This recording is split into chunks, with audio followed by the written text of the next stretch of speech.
But I know one of the things that I found fascinating is that a lot of them, like the scientists themselves, are connected.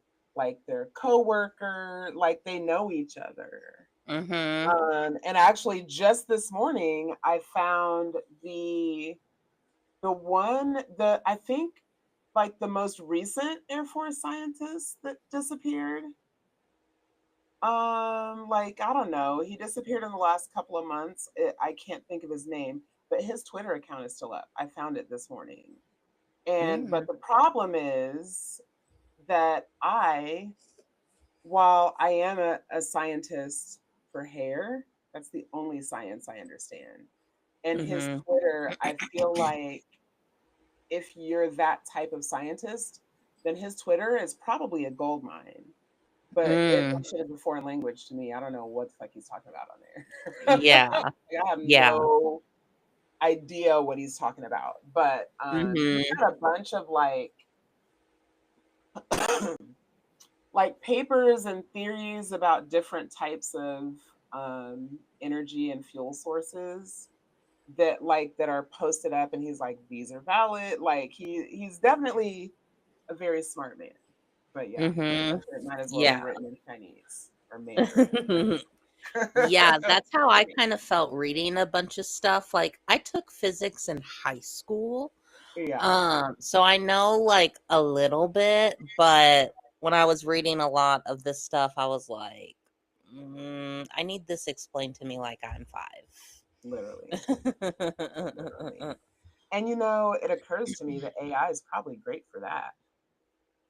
I Yeah. didn't even think to like copy paste some of that shit into AI and say, explain this to me like I'm 5.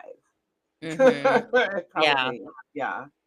Yeah, that's how I was getting a lot of my Approaching it. stuff. Just Hmm. yeah, because I mean, it does give you like the resources and like the Hmm. sites that it's getting it from. So Hmm.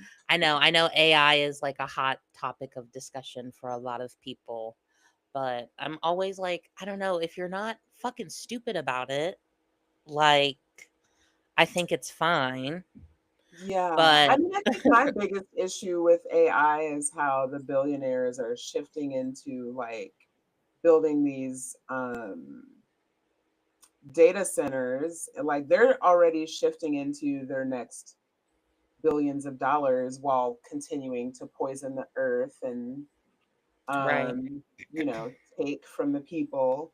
So like I think Mhm. that's my biggest concern is like y'all still haven't even fixed the water in Flint, and we're still trying, and like we're continuing to dirty up the water and the air and the earth. You know what I mean? Like Mhm. Yeah. yeah. So I think that's my biggest issue with AI. I have Mhm. a client, like so smart. She's one of my favorite clients, and she's a trans woman, so she's already interesting to me because like just hearing about people's stories is interesting to me. So when you're a trans person, it's a different experience from me, so it's already interesting. I need to know all the things, like when did you know, what did your parents think, you know what I mean, like how was Absolutely. school, all the things. But I've been doing her hair for several years now, so we're past that. And she's some sort of a scientist. I don't remember the type of scientist, but I know she has something to do with AI specifically. Like Mhm. she's really good friends with, I don't know, one of Elon Musk's baby mamas. Mm. Like she is in that crowd. You know what I mean? Like she Yeah. I think, and I feel like we talked about her before because she was saying like she knows the person that created Infinite Scroll, and we were just kind of talking about how like it seemed like a good idea at the time, but like Mhm.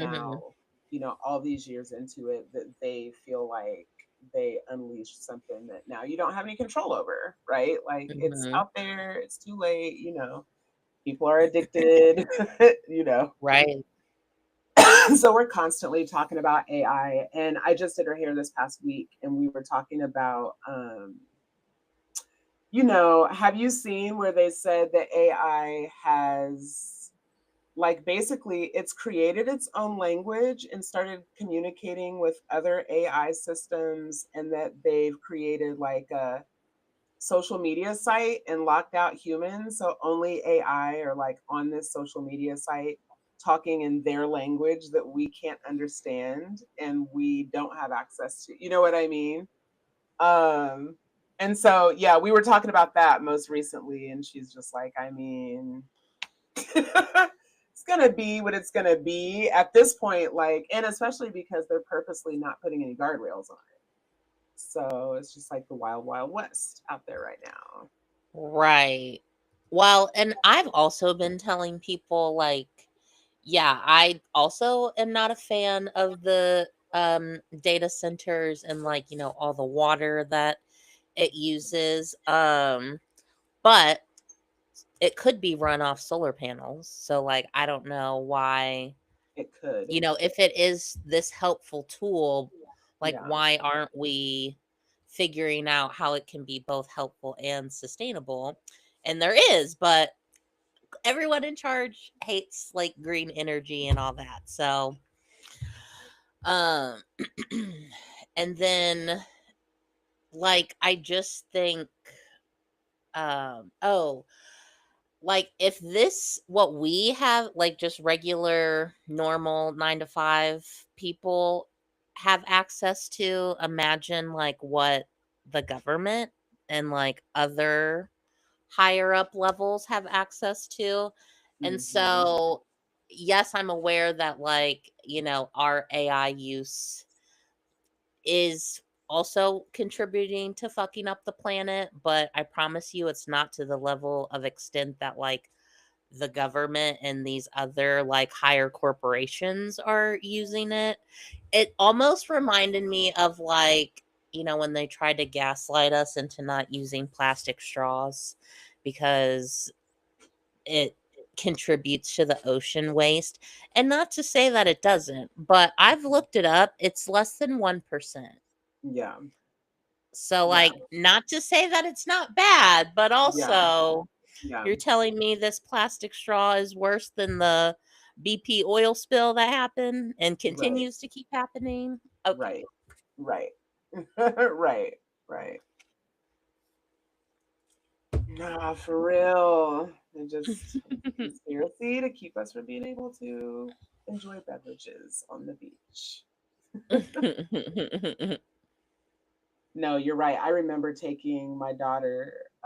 We took a family trip to like the Florida Panhandle, and it was not long after a BP spill, and they had like dumped some chemical into the ocean to like cause the oil to clump. So there were actually like big black hard chunks of oil like floating in the ocean, right? Mhm. And I remember telling my daughter, like, do not put your ovaries in the water. Like, do not put your ovaries in the water. Because we don't know what this is gonna, we don't know 20 years from now what's Absolutely. gonna, you know, Mhm.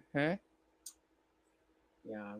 It's crazy how billionaires like are fully committed to just destroying the earth and they just don't give a shit. It's Mm. wild, It is. wild. So, okay.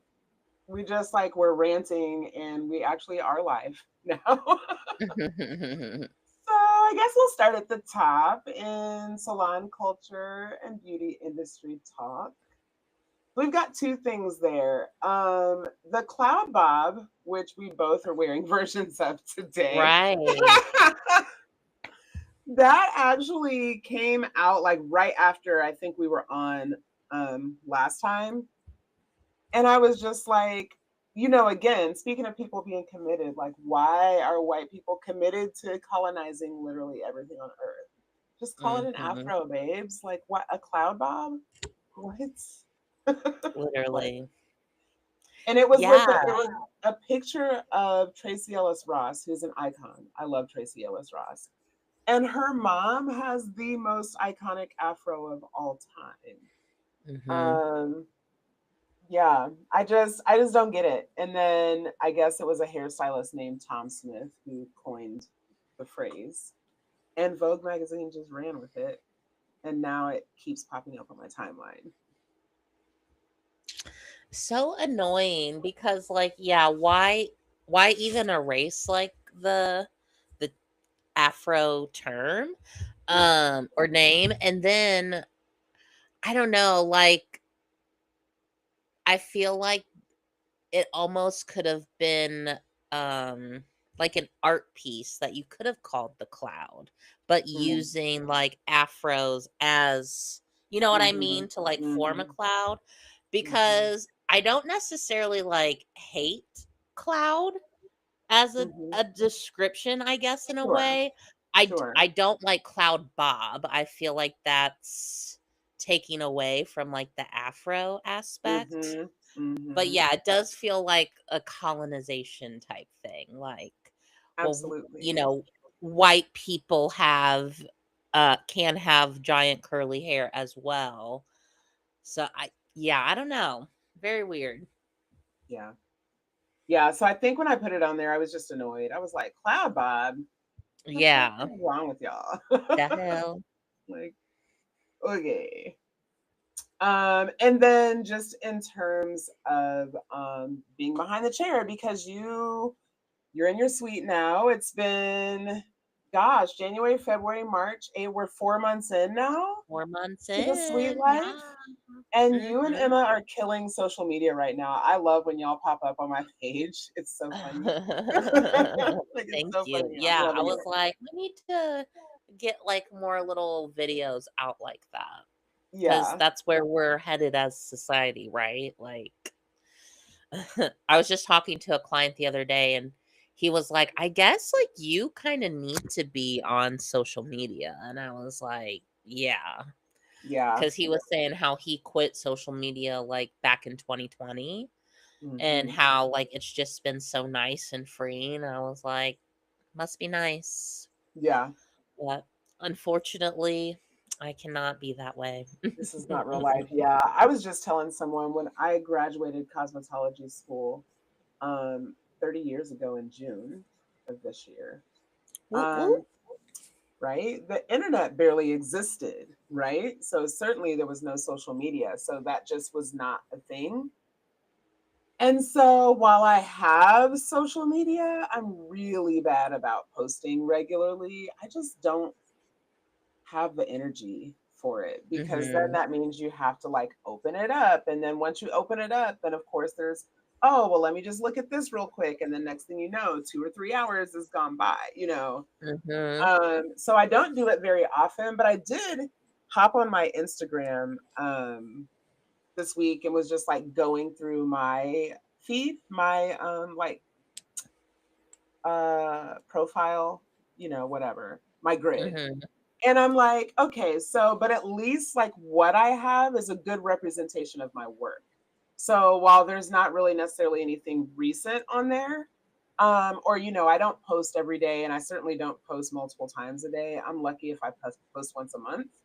But Mhm. if you're looking to have your hair done and you look up the hashtags for the town that I'm doing hair in, my work will pop up and all of the things that I want to sit in my chair are represented. So like I do still have people, new clients come in and tell me they found me on social media, even though I rarely post. So Yeah, I guess it's good enough. It's good absolutely. enough.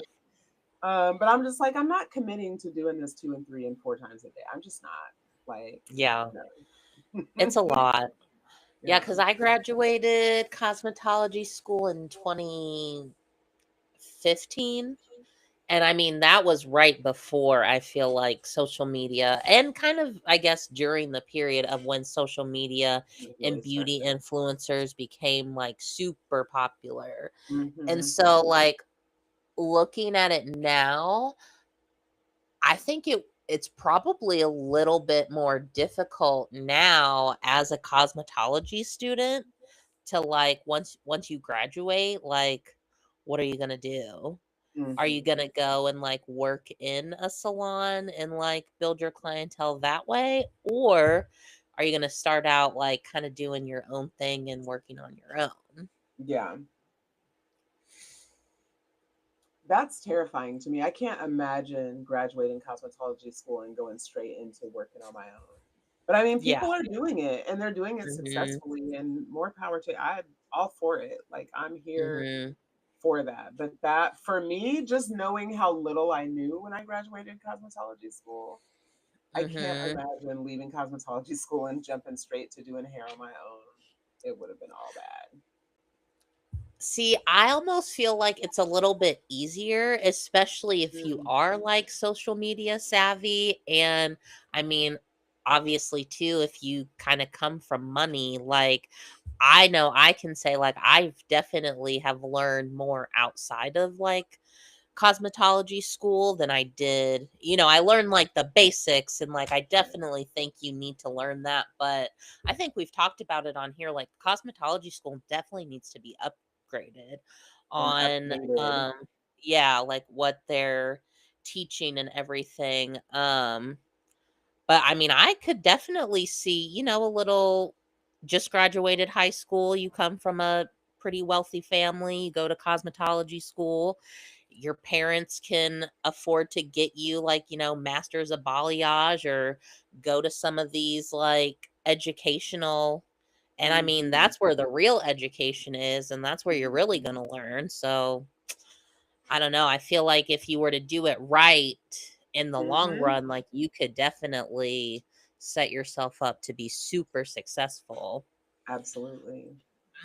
But Absolutely. yeah, I don't know I if I do would still love want all to do it these. that way. Yeah, I mean, yeah, it just sounds terrifying. But also, I don't come from money, so Right. you know, Uh-huh. having money behind you so that you're guaranteed not to fail, is helpful. Hmm. You can afford to be curious and all that when money's not a factor. Hmm. Um, I do love in the industry, like basically like the anti hairdresser is really a thing right now, where it's just very anti all the things that were very normalized when I came into the industry. So we're anti working 8 to 10 hours and not even having time for a bathroom break or like drinking water or eating lunch. We're anti working 7 days a week and clients having access to you, 24 hours a day. Like, and I love that for us because it was just normal when I was coming out of school. I didn't know any better. So that's how I came into the industry. And so, Hmm. yeah, I definitely had my share of years of working 7 days a week. And like I said, clients having access to you all the time and like no boundaries and just clients running all over you. And I'm sure I've said this before that it wasn't until when I opened my own salon and was hiring people, and for whatever reason, me and millennials vibe really well together. I just like working with millennials. And so one of the stylists that I hired was a millennial, and she's now my business partner to this day. And she was, I want to say 18 when she hit freshly 18, barely 18 when she came to work with me freshly out of school.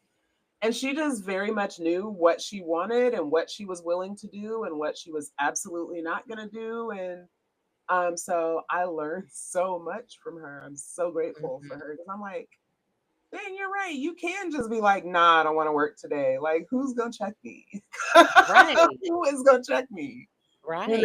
But it's like that invisible chain. Have you ever seen it's a meme and it's like maybe it's a horse and it's got a leash tied on it and it's like tied to like a little table. But like if the horse wanted to, it could just trot off and the table would just be dragging behind it. But Hmm. it's just so used to being tied to this table that it doesn't even realize that it could just leave if it wanted to. Like that's the energy, right? So and then Hannah Oh came back yeah. and was like, "Girl, just pick the table up and walk away. It's fine." Like I what? mean, our own government doesn't even work 24/7, so why should Right? we? Right? Seriously. My And hot take. so, huh? My hot take. No, for real. And in fact, just when the work gets the hardest is when they just pick up and leave every damn time. Like just when they're Okay. really starting to get some work done, like, oh no, we should definitely just go ahead and go on break for the next 6 weeks. Right. Like And what? everyone else has to work, but guess what? You don't get paid. And their breaks are paid. Best medical insurance in the nation. stellar retirement plan. Like, mm. So I do want to, with all of that said, I do want to talk more about, we talked a little bit about some things that were on fire last time we were on, and there's been more fires since then. So, and I do want to get there while we're talking about that. But before we leave the salon section, um, I did want to talk about, and I feel like this is based on one of the things, something you guys posted this week that made me think about entitled clients or what would cause you to fire a client. Because I can only Mm, think of like a handful of times that I've fired a client. In 30 years, there's like a handful of times that I've been like, no. But interestingly, the majority of those handful of people have been in the last, like, very recently. You know what I mean? Like mhm, in the last few, like mhm, since 2020. mhm. So what would make you, now that you're a business owner and you're running your own spot and the bills got to be paid, what would make you be like, you know what? Mm-mm, no, thank you.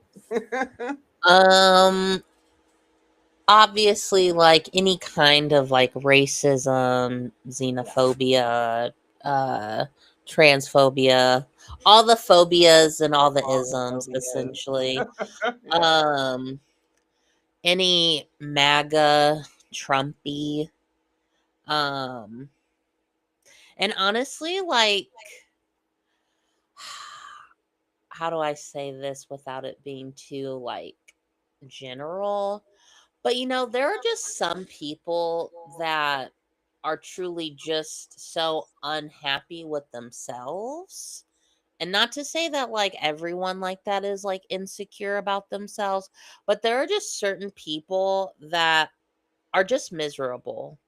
And like the older that I've gotten, like time is precious, and like I'm not trying to sit here and coddle you because you've been fucking babied for 45 years of your life and Literally. you need like a service person, right, to like take your, I don't know, issues out on. Like Yeah.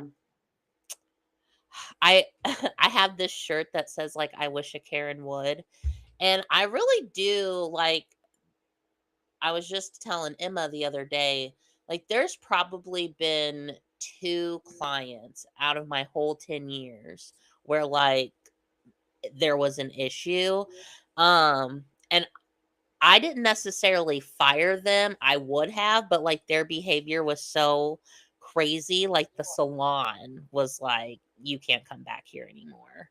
So Yeah. like I didn't really have to be like, hey, I'm firing you. Yeah. But because as black women in this industry, I probably shouldn't react a certain way. um well, I've worked in predominantly like white settings, so like I probably shouldn't be too loud or too aggressive when certain things happen.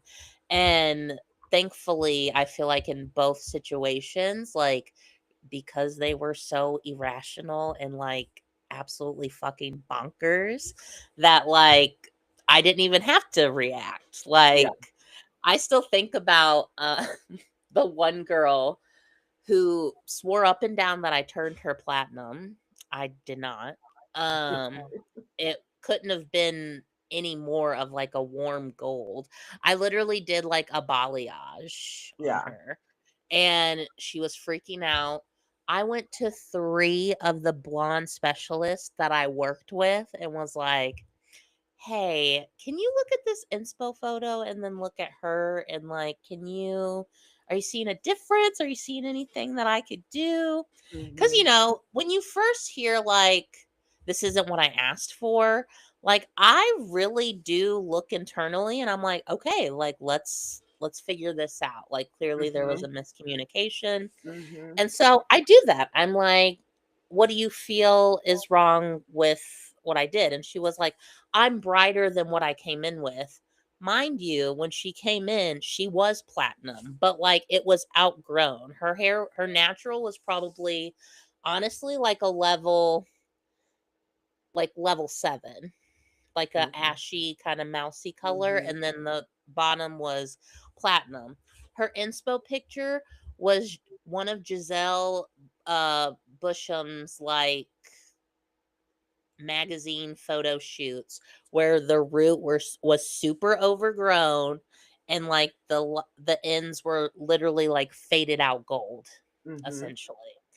And Mhm. so I literally um did like a root touch up and then just dragged some like low lights through.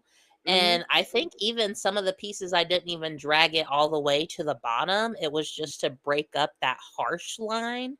And then I Mhm. think I said, do you want to do like some pieces in the front, like a little face Mhm. frame, just to Mhm. make it, blend a little Oh, more. mini So when ponies. it, Yeah. yeah, and when it grows out, like you won't have such a harsh line in between. And she was like, yeah. So that's what I did. And then I toned her literally with like, I want to say like a level 9 gold, maybe even Yeah. a level 8. Yeah. And so we go back to dry and the towel's barely off. And she's like, I'm lighter than what I started with. And I'm thinking to myself, no fucking way. Like, I just did like a level 7 on you and like broke up the harshness and Yeah. also toned you with gold. Yeah. And then yeah, I walked over to 3 of the stylists and was like, "Hey, are you seeing?" And they all were like, "You gave her exactly what she wanted." And I was like, Yeah. "Okay, I just wanted to clarify that I'm seeing what y'all are seeing." Yeah. And so then she was like, "Well, I'm not leaving until it's fixed." And I was like, "Okay." So I had a little bit of time, so I was like, "I can retone you and like Mhm. tone you a little darker, but that's essentially all that I have time for." And Yeah. so I did that. So now we're looking at 2 gold toners, and I'm pretty sure I even like took this down a level. So I'm Mhm. probably doing a level 8, level 7 now. Mhm. Just more of a golden color. Mhm. And so we go back and do the blow dry, and she's still like, this is horrible. And like, she hates it. And I was like, okay, well, let me go get a manager. Like, that's all that can help you right now. Yeah. And so she like gets up, and how our stations were, it was like a tripod. So 3 stations per pod. And she like flung her book bag so hard that it almost like hit a client that was sitting behind her. Yeah. And so then my manager like pulls her into her office, which is like right by like the where everyone's stations are, so like you can see. And so she like walks in there and slams the door so hard that the little window like in the door fell out and broke onto the floor. And after that, they were like, "Yeah, so we just think it's best that you go and find another salon." And then what do you know, her attitude changed real quick because her mom was a client there, and she was like, "I'm sorry, I'm just having like a bad day, blah blah blah." And they were like, "Well, you that gives you no right to take it out on our stylist." And they were like, "You are not welcome back here." Yeah. So, Yeah. Yeah. No, that entitled that will piss me off so fast. Like, yes, I'm here to help. Yes, I want you to be happy. And also, like, throwing shit in my salon is insane. Like, who do you think you crazy. are? Mhm. Yeah. And the entitlement, yeah, that will definitely piss me off. And you're right. I hate like some people are just never gonna be they're just never gonna be happy. You could make rainbows and butterflies fly out of their ass and they're gonna find a fucking problem with it. So like. Yeah, and I just like I said, the older I get, I just don't have that energy in me anymore to entertain that. Mm-mm. No, same. Same.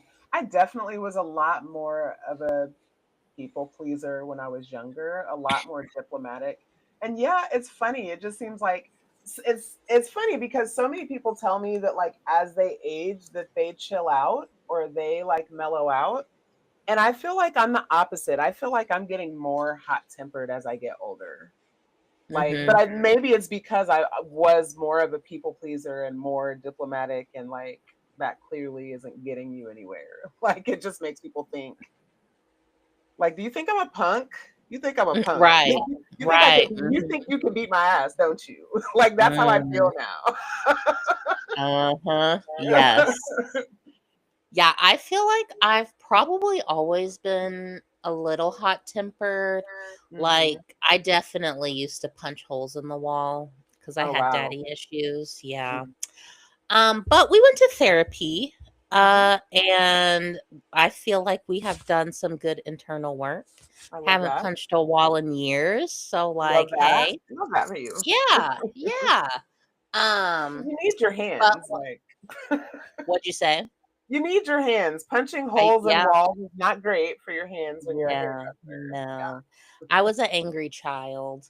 Yeah. Um, and so now I feel like I'm still that way. Like, please don't get it twisted. Yeah. But now I do feel like I'm a little bit more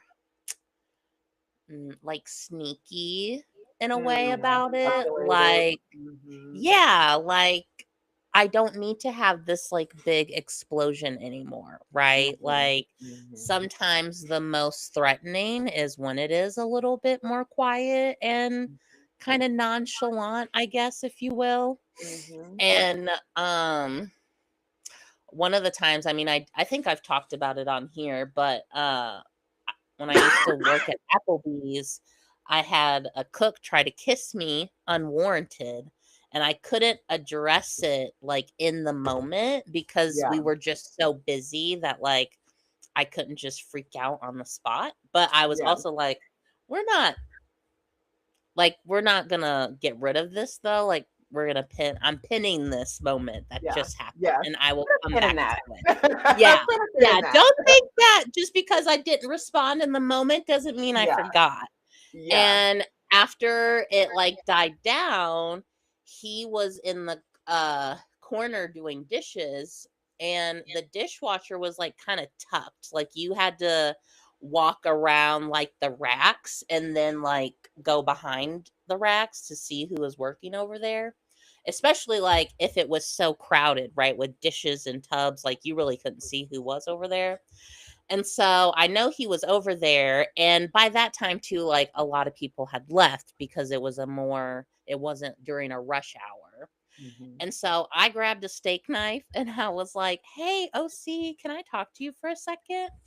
And he turned around and I put that steak knife right up to his neck. And I was like, don't you ever fucking try to kiss me without my consent again. I was like, if you I love do, that. I will chop off your dick and I will turn it in to Chad when I quit.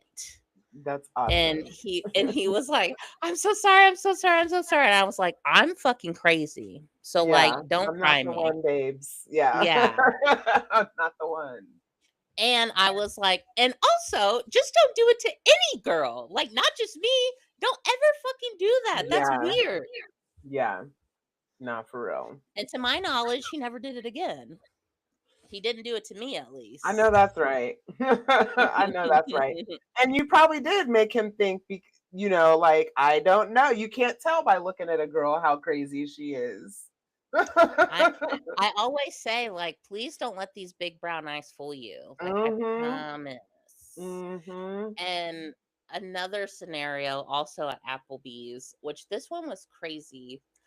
His name was Sebastian, and he was like a high schooler, like 18, I think, 17, 18.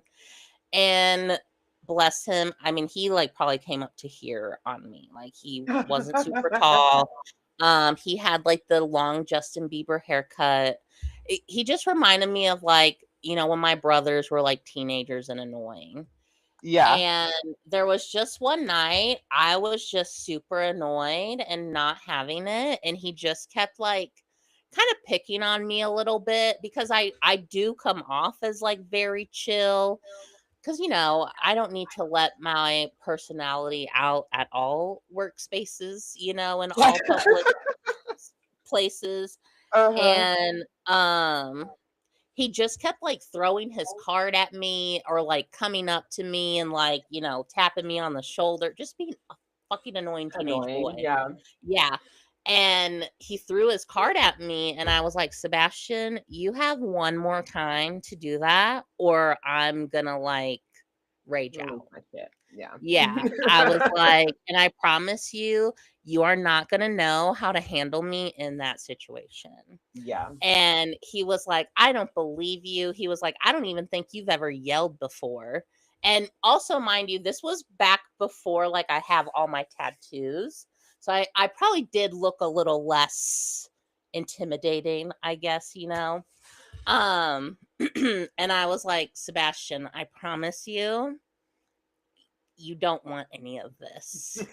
And he threw his card at me again, and I literally grabbed him by his shirt and I swung him on the wall and like lifted him and I was like, "Is this what you wanted to see, Sebastian?" And he His was eyes like, are like this. He's looking like yeah, Patrick like Bell he now. was scared. He was Yeah. scared. And he was like, "No, no." And I was like, "Why did you want me to act this way? For you to Yeah. listen?" I was Leave like, me "'Cause you don't know what alone. to do now, do you?" And he was like, "No." And so I sat him down and I was like, "Next time, listen to me." And you know what? He never did it again. I bet he didn't. I bet he didn't. Like, ugh. And honestly, I feel like maybe we do need to normalize putting our hands on men because I'm about sick of their shit, okay? Li- okay. Between like so many black women and children being killed by men like over the last 30 days, the that global grape academy, um Clay Thompson thinking he could cheat on Meg the fucking stallion. Like, I'm so sick of men's shit. Like, I'm so sick of their shit. ugh. So yeah, I do think we should maybe we need to well, and you said like bring back um not phlebotomies. What is it called? Bring back lobotomies for men. Yes, Literally. absolutely. Literally, because like Like, they're not okay. Men are not okay. So, what did you think of, or did you at all think of the Meg and Clay? Because I feel like we talked about Meg and Clay on mhm. the podcast recently. Yeah, yeah. I was happy for her. Like she Yeah. seemed like I thought this was gonna be kind of like the one for her. I don't know too Mhm, much. Like I don't really know athletes, so I mean I know mhm. there is that stereotype, right? Like that they do have other women and like all that, but I would like to think out of all the athletes that there's probably a handful, right, that aren't like that. Like, I think Russell And maybe Wilson's more. fine, right? Yeah, Russell Wilson.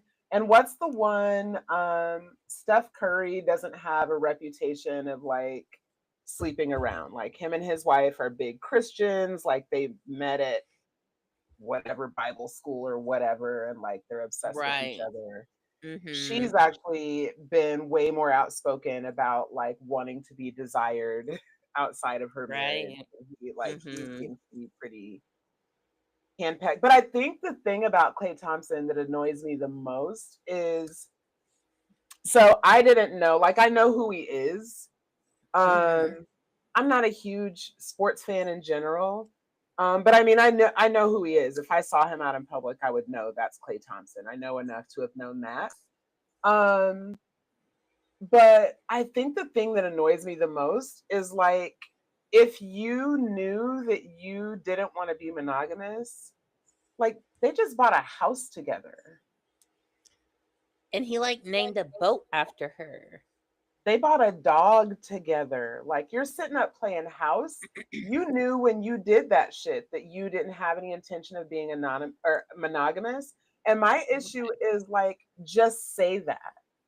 Like, lying so that you can have access to her body, like, that just pisses me off. There are plenty of women that are fine with open relationships. Go get one of them. But to Mhm. lie, and then I think the other part of it, so it's that, like, that you're lying to get access to her because you know that she's Mhm. not going to want to be with you if you tell her that you can't be monogamous. So you're lying for access to her.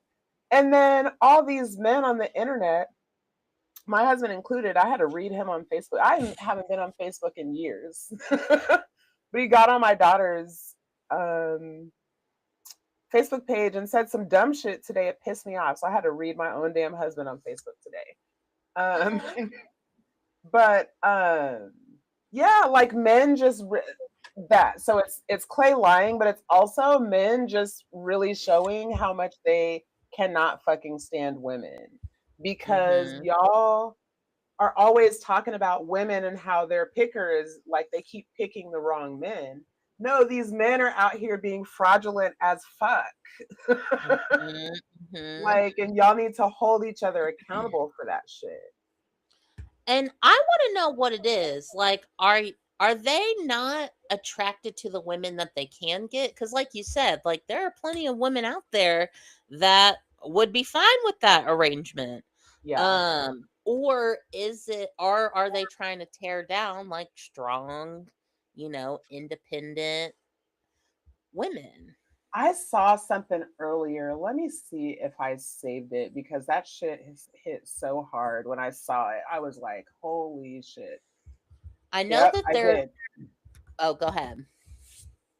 So this is a quote from Trevor Noah in his book called Born a Crime. I love Trevor Noah.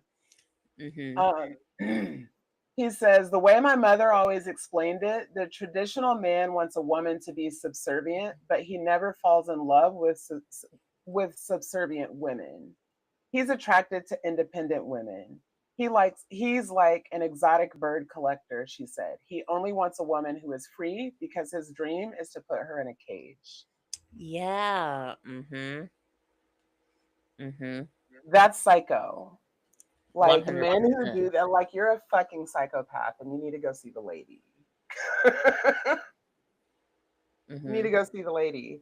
And now, and what I love is, number one, I love that Meg just put that shit out in the open. It wasn't like this sweet little, like, oh, we've decided, we still have love for each other, but we're gonna go our separate ways and like wish for the best. She's like, no, that motherfucker cheated, and Mm-hmm. I don't fucking play that shit. That's Mm-hmm. unacceptable behavior, and I'm done. And I love that. Absolutely. I love that for her. I'm just so angry with him. I'm irrationally mad at him. So I figured out millennials keep talking about these parasocial relationships. And I'm like, yep, I definitely have a parasocial relationship with Meg the Stallion because she deserves Absolutely. everything good. Yes. Yeah. I have a few people that I'm parasocial about. But I would like to, I mean, I feel like with my personality, like if I were ever out or something and I just saw them, I have enough self awareness that, like, when I would want to approach and when I wouldn't. Yeah. Like, I don't need to approach someone at dinner, you know, when Yeah. it's just like Kind of a, disrespectful. Yeah. yeah, like, especially with, some of these celebrities, the paparazzi coming out and saying, they're rude, or even some fans. And it's like, well, imagine like 24/7 people just constantly coming up to you and demanding, or thinking that you owe them something because they're obsessed with you. Yeah. Yeah, that's why one of my favorite clips will forever be Justin Bieber when he was snapping. He's like, "It's not clocking to you that I'm standing on business." That shit was Mhm. it. Like, it's funny to me, and I know it was not funny to him. Like, I know he was really pissed when he said that. it's just funny to me because Justin Bieber is like my little nephew. Yeah. So Mhm. he was clearly pissed. Like, dude, leave me alone. Like, I'm a human Right. being. I Mhm. just want to have dinner with my family. you Mhm. know, Right, right.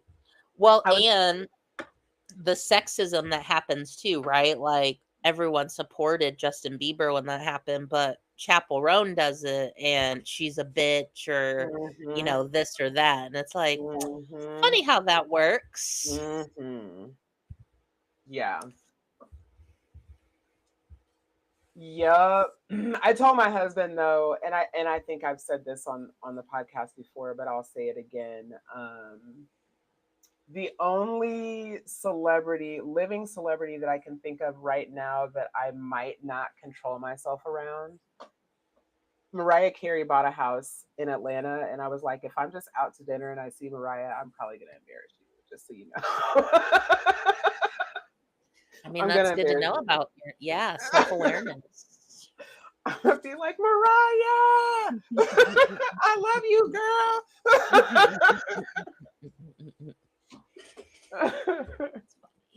She'll just roll her eyes. Mariah's so funny. She is the shadiest, but it's like the classiest shade of all time. I feel like though she can pick up on energy really well. So maybe like I depending agree. on your tone of voice, she'd be She like, knows I'm a I love lamb. you too. Yeah. Yes. I went to a comedy show last night. I went and saw Ron Funches. Um, he was in Traders, but he's an actor too. Like he's been voice acting a few things. Okay. He was funny. He was cute. Uh-huh. Um, I forgot where I was. Oh, someone kept, kind of shouting like, "Oh, I love you, Ron," or like, it was definitely one person's voice that kind of caught his attention when he would respond, hmm and he just would respond so sweetly, Yeah. So like when he said thank you, like it sounded genuine, Yeah. and like it was just a cute like little moment between like a Oh, yeah. yeah, yeah. So Yeah. I feel like you could have that with You Mariah could like Carey vibe. Yeah. at the restaurant that you're gonna Yeah. see her Yeah. at. Go ahead and speak it into existence. Yes, absolutely. And that did happen in real life with Janet. I don't know if I've ever told that story. No. Um, Janet Jackson. So it was after, I don't remember what year it was, but it was after. So I had like got tickets for Christmas one year. She was touring. It was like before she had her son, right? So I got the tickets, and then she ended up canceling the tickets, canceling the concert because she got pregnant with her son. But she was like, just hold on to your tickets. I am gonna tour, like whatever, right? So you like if you wanted a refund, you could get one, but she's like, if you just hold on to your tickets, I got something special for you. So I held on to my tickets. And she did literally like 5 years later go on tour, and I still had my tickets and I still went with my bestie. So after the concert, we were trying to call an Uber to go home because we had been drinking. And so we're trying to call an Uber, but they were surge pricing. And we were like, I'm not paying those prices. So we're like, Mhm. let's just go to the bar and have more drinks. And like, when the prices go down, we'll call the Uber. So we're walking down the street, like having this conversation. And we're walking past this hotel that we had actually spent some time at like a few months earlier or a year or two earlier for my friend's 40th birthday party. We had like gotten this hotel room and like hung out downtown. And so we knew that there was a bar inside of this hotel. So we're like, oh, perfect. Let's go in here and go to the hotel bar and like have our drinks and wait for the Uber. So we're walking in. And I remember thinking on the way in, like, this would be crazy if we like ran into Janet at the hotel bar, right? So we go Mhm. inside, we go to the hotel bar, and there's a sign outside the bar that says it's closed for a private party. And we proceeded to just walk in anyway because we're fucking drunk, like we're supposed to be there. So we just walk in, we go to the bar, we order a drink, they serve us. So we're sitting there drinking, and chatting. And I look up and Janet is fucking walking into the bar. Now, first of all, Janet is as big as my cell phone in real life. Janet's like this big. I'm not gonna you like you could put her in your pocket. She's so tiny. But she's walking in, and I looked and I went, oh my God. And then before I knew it, I was like, oh my God, Janet, I've loved you since the fourth grade. We're not even supposed to be in here. And That's amazing. she just turned around and she was like, thank you, in a little Janet Jackson voice, and like went on. They didn't make us leave until they caught my friend trying to sneak pictures of her. And then they were like, yeah, Mm, y'all gotta go. damn. But we were in there for a while. She's so funny. Wow. What a night. Good times. But by then the Ubers were better priced, and yeah, we went home and Hell slept. yeah. Yes. Good That times. kind of reminds me, I just saw a little clip of an interview with Keke Palmer and, oh my God, why am I spacing on her name? Nia, Nia Long. 90s. Nia Yes, Long. thank you. Mhm. She played Michael Um, Jackson's mom in the new movie. oh, okay. Well, I guess that probably prompted the interview. Mhm. I think Keke asked her, like, what were you like in the 90s? Because that was kind of like before cell phones were super popular, and like, yeah, definitely before like social media and all that. And Neil was like, I was outside. I was in the Outside. streets. Yeah, she was like, I was in Yeah. the club. Yes. Yeah, I watched that whole interview. I love Nia Long. Nia Long is like, I feel like me on another timeline, honestly. Like I Nia Long, yeah. Like we're soul sisters for sure.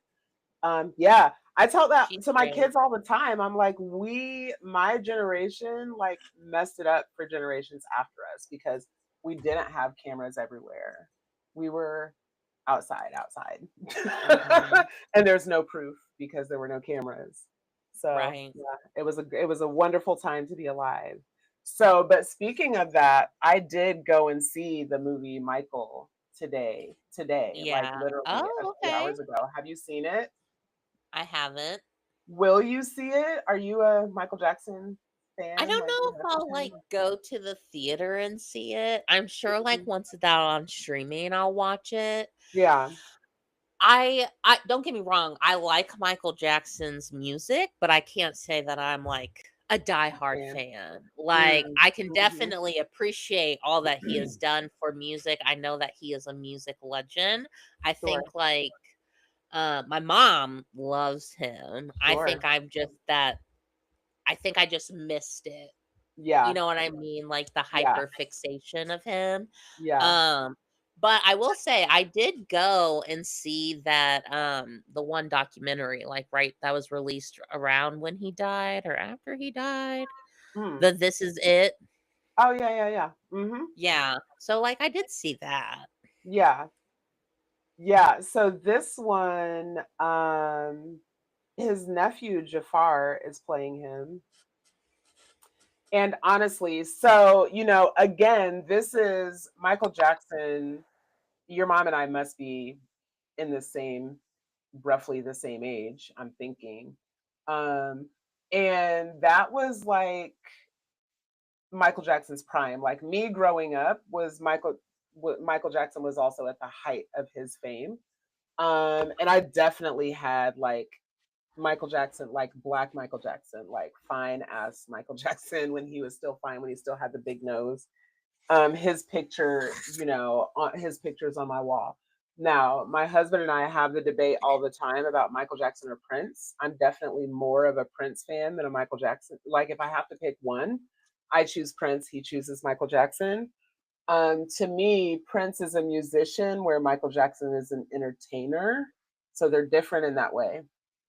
But I did love Michael Jackson, and I had some years more recently where I felt very conflicted about Michael Jackson because of all the accusations against children. And so I've had a hard time enjoying his music because of that. And it's Mhm. honestly just been even more recently, like in the last few years, that I've seen enough stories and like enough. So there's actual proof that the FBI investigated Michael Jackson for over 10 years.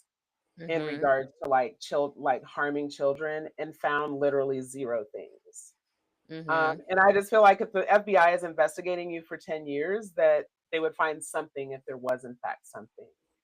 Um, and that multiple people, even the kids that then later came out and did the documentary and said that he abused them, Mhm. that previous to that had said that he hadn't abused them, and that their parents had like tried to make them lie and say that he abused them.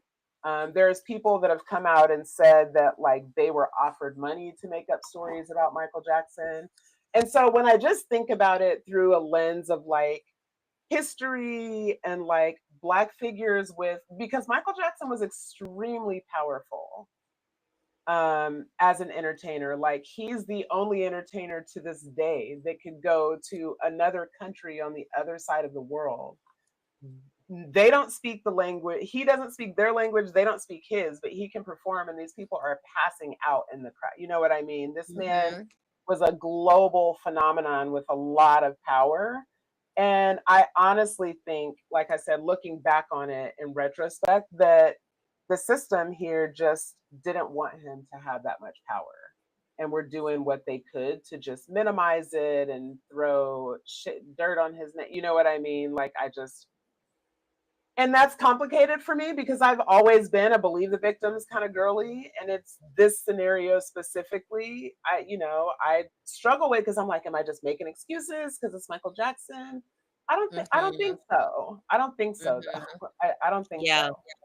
Just given what I know about history in this United States and the things that the Mhm. government has been known to do when it comes to Black people with power.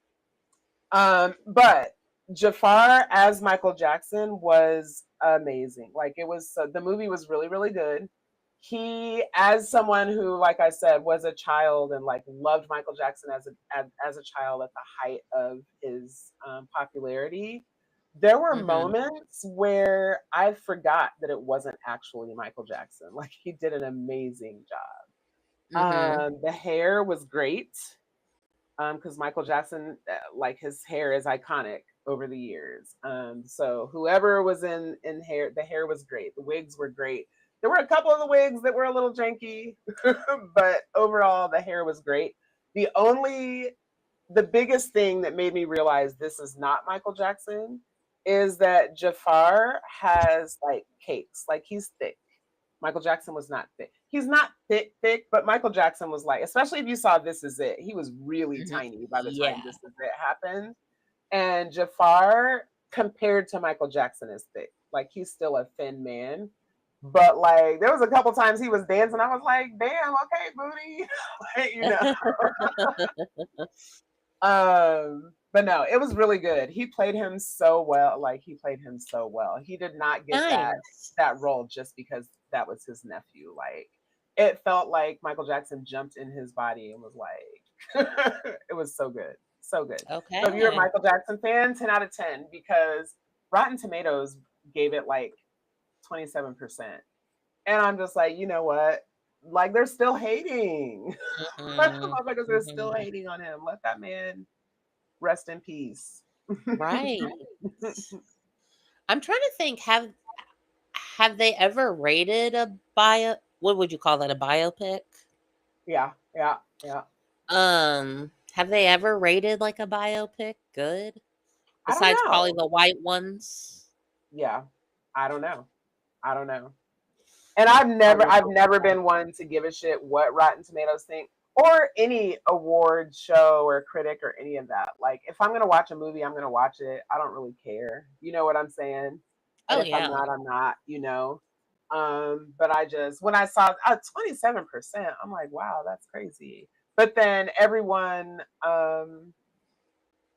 the actual human beings, not the critics or Rotten Tomatoes. Everybody's like, I saw it, it was good.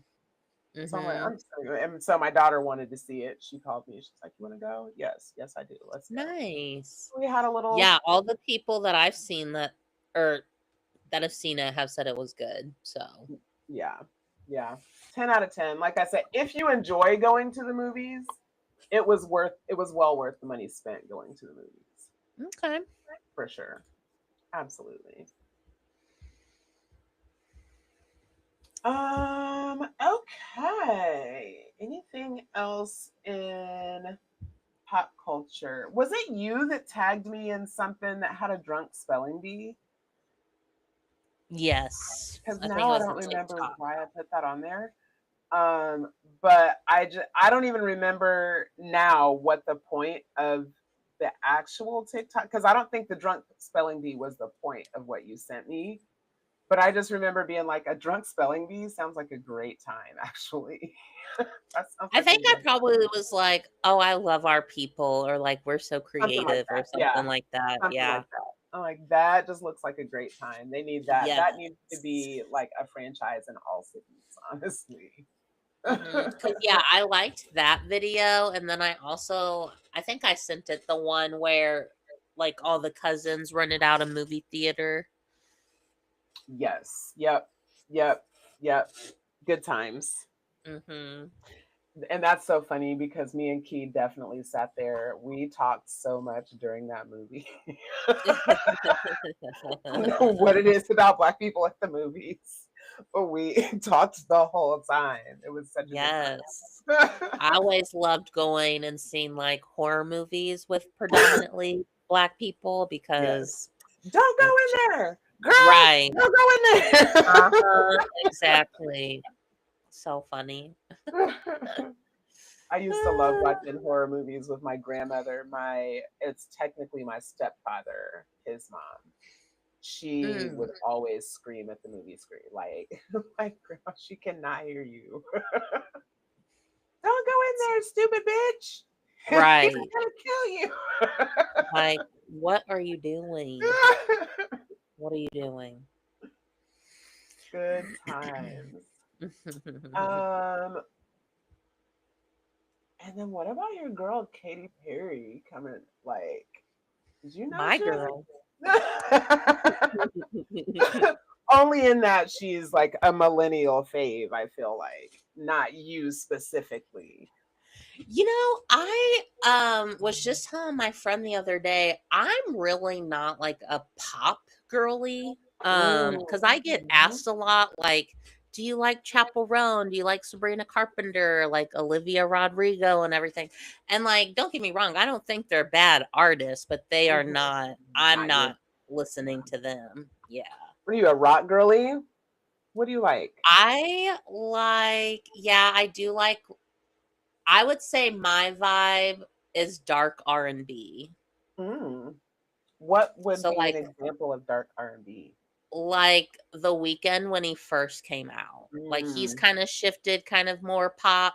And like Okay. don't get me wrong, I still listen to some of his stuff, but like I love like his first couple albums and Hmm. he's always like my top artist on Spotify. Like ever since they've done that, he's always Uh-huh. been my number one. Uh-huh. Okay. So I like him. I like Doja Cat. Okay. She was one of my top artists. Sleep Token, they're more like yeah, they're more like rock metal. Okay. Okay. I don't think I've ever Love heard of them. them. Bring Me the Horizon, that's another one that's like rock metal. Punky, and Okay. then who else? Oh, I do like Future. Low key, I'm kind of my music taste is kind of like a toxic fuckboy man. Okay. All right. All right. All right. Or sometimes I describe it like music that you would hear in a haunted strip club. That is hilarious. But it tracks, actually. That's the best way that I can describe it. That makes sense. That makes sense. I have been gearing up because Beyonce is clearly about to drop Act Three, like really soon for people that follow her, and it appears it's going to be rock. And again, the era that I grew up in is an era where we kind of listen to everything. So, yes, me and hip hop are like this because we were born at the same time. but also I grew up in the MTV generation, and so we listened to rock and we listened to pop and we listened to but I am a fan of rock music. Um, I like all kind of music, but I do love rock music, and I'm really excited to hear Beyonce because every rock that she does, like when she did "Don't Hurt Yourself" on Lemonade, that was my shit. I love like angry women rock, like feminist rage Okay, rock yeah. is my jam. I love it. I can't think of them right now, but as soon as I find them, I'll send you them. They're pretty good. I Okay. can't think of them right now, but it's like a feminist uh rock punk band. Okay. Yeah. Yeah, I am a sucker for any like angry women raging over music. Yes, please. I've Hell seen yeah. those. Absolutely, yes. Yeah. So, but yeah, apparently, and now I don't remember the girl's name. Um, I'll look it up, but she said that Katy Perry assaulted her several years ago. Yeah, Um, Ruby Rose. yes. Um, and like said that Katy Perry drug her vagina over her face. That's what she said. Barf. And I think there's also an interview with Anna Kendricks where Yes. she said at a party, Katy Perry like came up and grabbed her boobs or something. Yeah. So it turns out there's like, she's apparently a serial essayer because it's not even just the two of them. Like, and then I distinctly remember when she was a judge on American Idol, and Hmm. there was a guy who I almost want to say that he actually went on to win, or at least went on to be like in the top three. And Hmm. when he was first auditioning, and she like grabbed him pretty aggressively and was like just being very aggressive with him, and everybody was like kikiing, and he was like really upset. And I feel like there was another time where she talked about like there was a young woman on there that was a relatively new mom, and that Katy Perry did something to her as well, and she ended up quitting.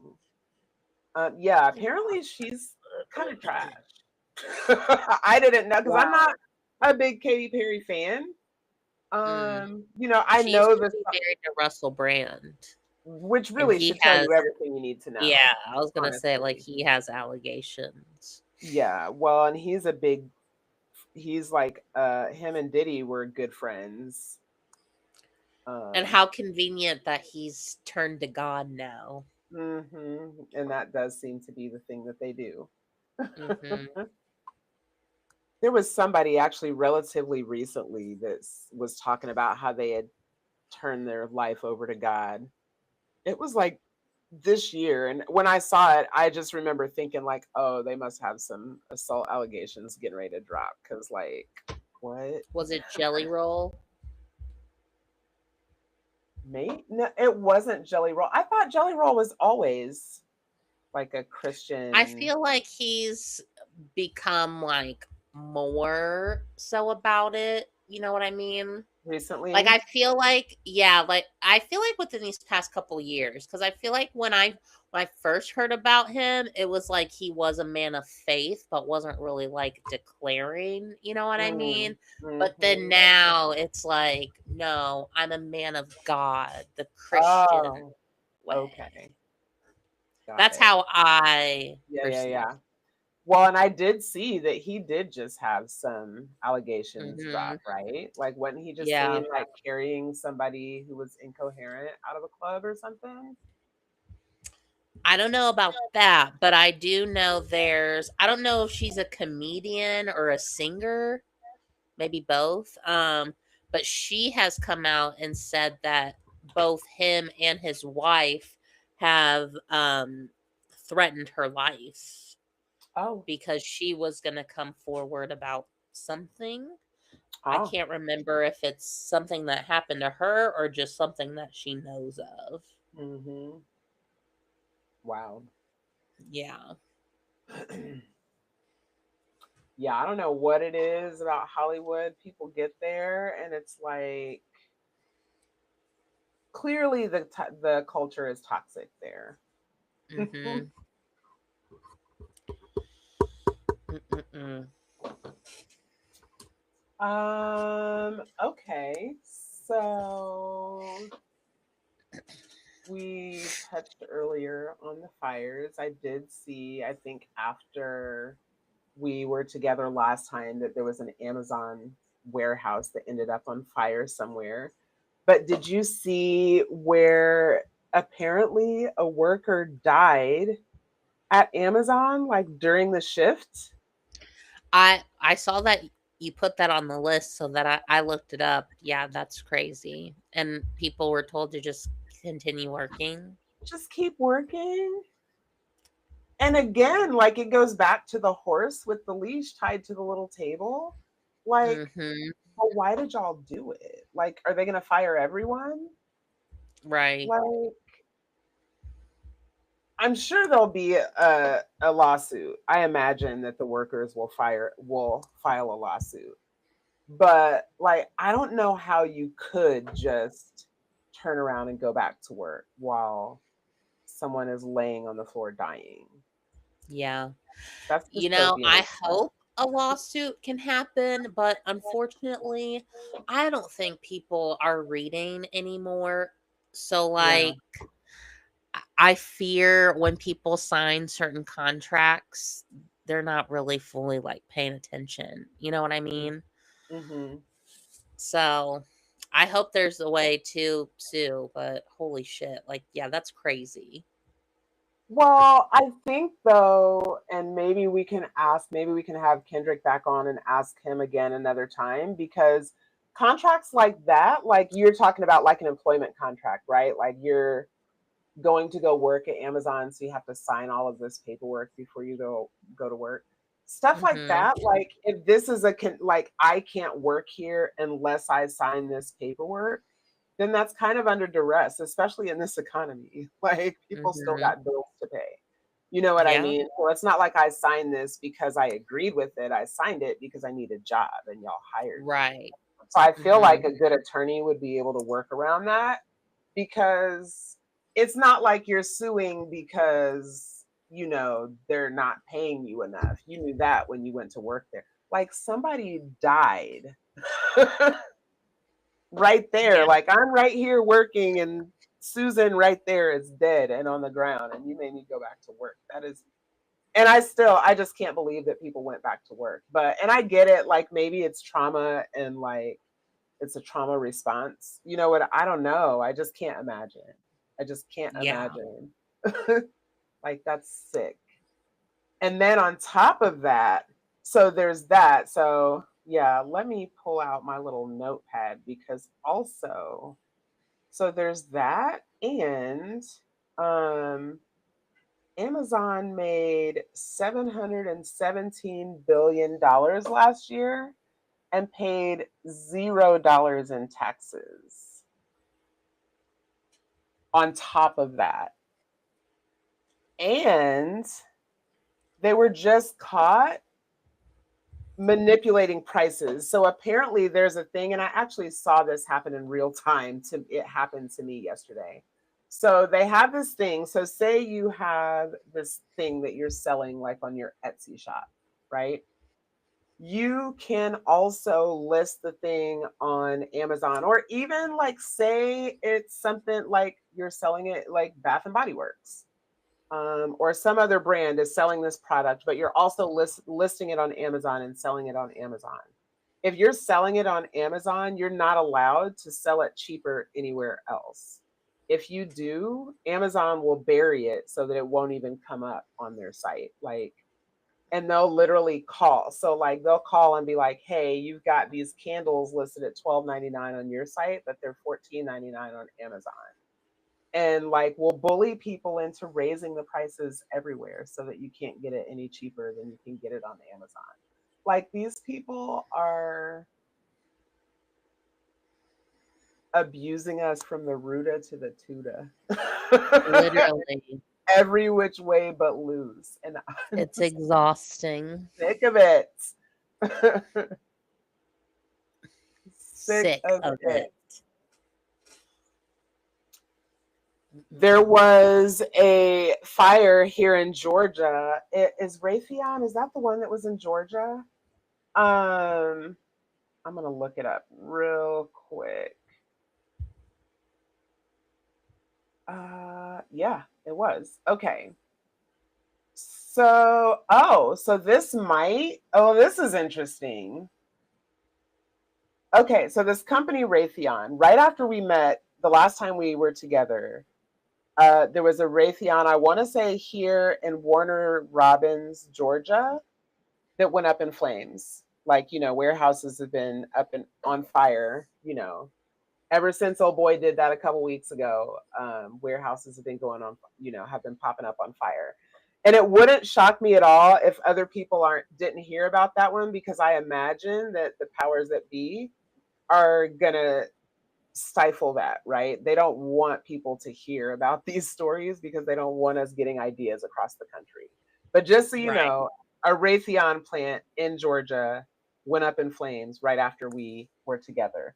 So I just looked it up, and it says Raytheon operates in the Atlanta area with roles focusing on aerospace and defense technologies, which goes into what we were just talking about earlier, but including engineering, cybersecurity, and supply chain management.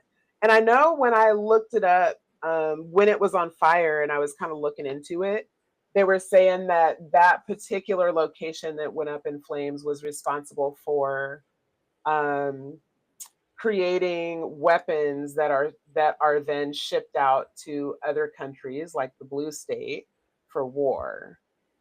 So I thought that was interesting that that one in particular went up in That flames. is very interesting. Hmm. I'm like, Yes. what the hell is going on? Yeah. Was anyone killed in the fire? Not that I know of. Not that I know of. Like, the warehouse burned to the ground.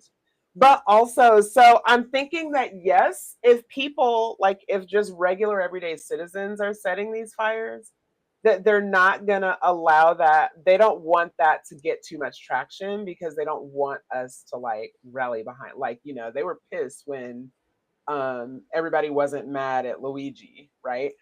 Right. Excuse me. So they don't want that to be too popular of a thing, so they're not going to allow it um, to do so. But also, I was thinking, these billionaires who are intentionally trying to, like, get AI up and going so that they don't have to employ humans anymore, that I also wouldn't put it past them to be setting warehouses on fire to collect insurance money, and then they can just build data centers there also. So, not to be a Debbie Downer, but just something I was thinking about. Honestly, at this point, anything is possible. Hmm. Yeah. When I opened that up and saw that it was, because I didn't realize until I read that it said it had roles focusing on aerospace. And I know you and I were talking about the scientists um, who have been disappearing and or Yeah. unaliving. There's been quite a few of them. Mm-hmm. There's been Um, 10 since 2022. yeah. So I know you were saying you were doing a deep dive. So I want to say it was earlier this year where there was a mass shooting, and, like, I want to say a scientist at a university was like, okay, that was a part of this. You read Mm-hmm. up on him too? Okay, right. Mm-hmm. Because I was like, that's weird, but I never actually went back and looked it up. I After all that I've looked up today, I'm like, I'm insane. Like, this is crazy. Yeah, Yeah. so like I was just looking up the scientists, and so Since 2022, at least 10 to 11 people connected to America's most sensitive nuclear, aerospace, and space research programs have died or gone missing under unusual circumstances. They include MIT fusion physicists, JPL aerospace engineers, Caltech astrophysicists, Los Alamos employees, a retired Air Force general, and a government contractor at a nuclear weapons facility. The FBI opened an investigation. Congress launched a formal inquiry. President Trump called it pretty serious stuff. I hate him.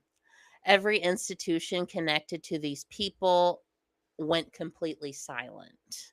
Yeah. And then so then I was like, what's the, because the JPL I feel like kept popping up. So I was like, what is that? So the institutions, the people involved weren't scattered randomly across science. They were all embedded in a specific interconnected national security architecture. JPL, NASA's brain for robotic space missions and asteroid tracking. Los Alamos, where America designed the atomic bomb and still models nuclear weapons and space detonations. SpaceX and Blue Origin, private companies now functioning as extensions of Pentagon and Space Force infrastructure. All of these institutions formally collaborate on a single classified program called Planetary Defense, which is officially about protecting Earth from asteroids, but is functionally identical to a space based nuclear weapons delivery system. So then, as I'm like looking up the JPL, some of the names I was like, I feel like I've heard like these names being tied to like certain things. So JPL was co-founded by Frank Molina, whose son Roger married Christine Maxwell, who is Ghislaine Maxwell's sister.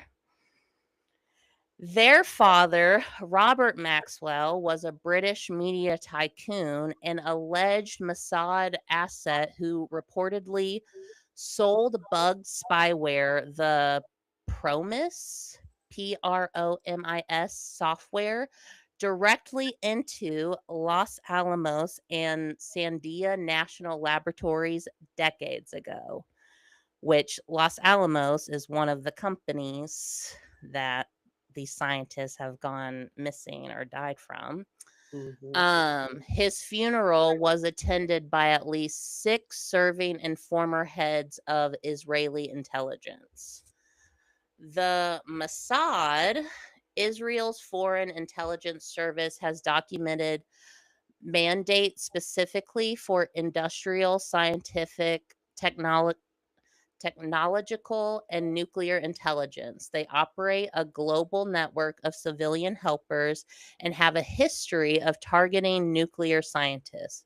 They assassinated multiple Iranian nuclear scientists in recent years. If Robert Maxwell's alleged Promis operation is true, a foreign intelligence service has had a detailed personal map of America's most sensitive nuclear and space facilities for decades.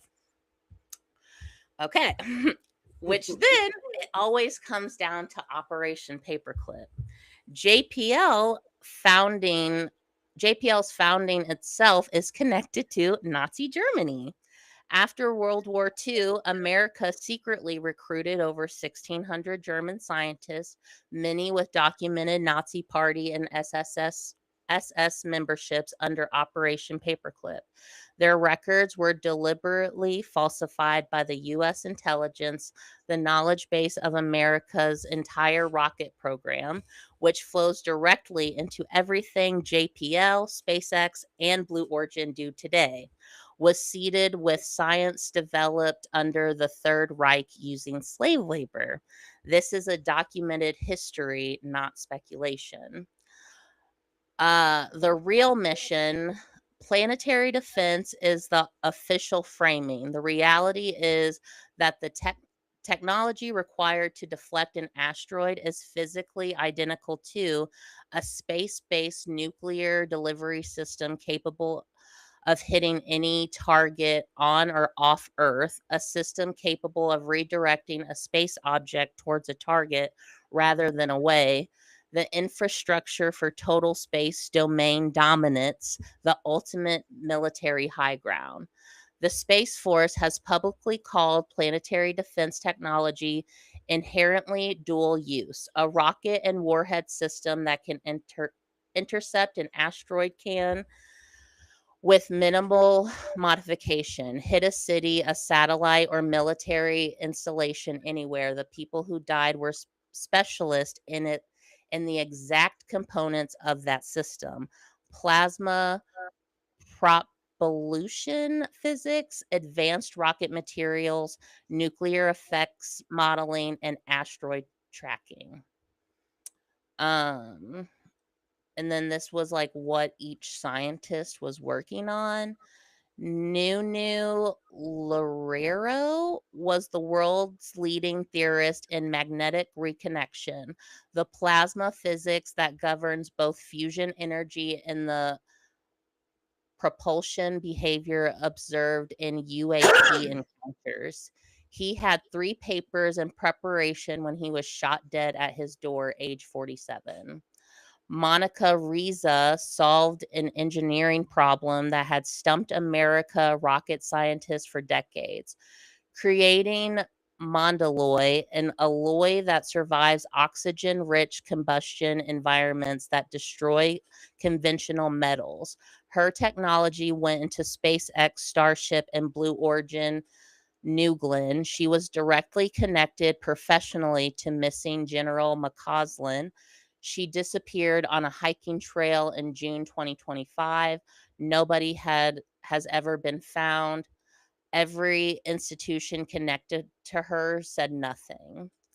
Carl Grillmayer was simultaneously the lead scientist on NASA's Next Generation Asteroid Detection Telescope, mapping dark matter distribution across the galaxy and preparing 3 unpublished papers.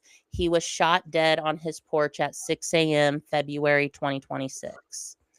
Amy Eskridge was openly working on anti gravity technology, said she needed NASA authorization to disclose it, said threats against her were escalating the closer she got to publishing, and sent a timestamp text 1 month before her death reading, "If you see any report that I killed myself, I most definitely did not." She was found dead of a gunshot wound in 2022, age 34. 3 of these scientists had papers in preparation at the time of their deaths. Those papers will never be published. Um, the physics at the intersection, what all their research areas share is a single underlying question: can electromagnetism magnetism interact with gravity? The answer, according to published research, classified patents, and DARPA funded programs, appear to be yes. And the implications are civilizational. The U.S. Navy holds granted patents on a craft using an inertial mass reduction device, describing a vehicle that manipulates gravity using electromagnetic fields. The patent explicitly states that electromagnetic force is perfectly positioned to manipulate all 3 other fundamental forces, including gravity. Its secondary stated application is deflecting asteroids. NASA ran a breakthrough propulsion physics program from 1996 to 2002, investigating propulsion requiring no propellant, warp drives, wormholes, and vacuum energy extraction. It was officially canceled, but DARPA is currently funding the same research, and its scientists have published peer reviewed papers connecting their vacuum energy experiments to warp drive theory.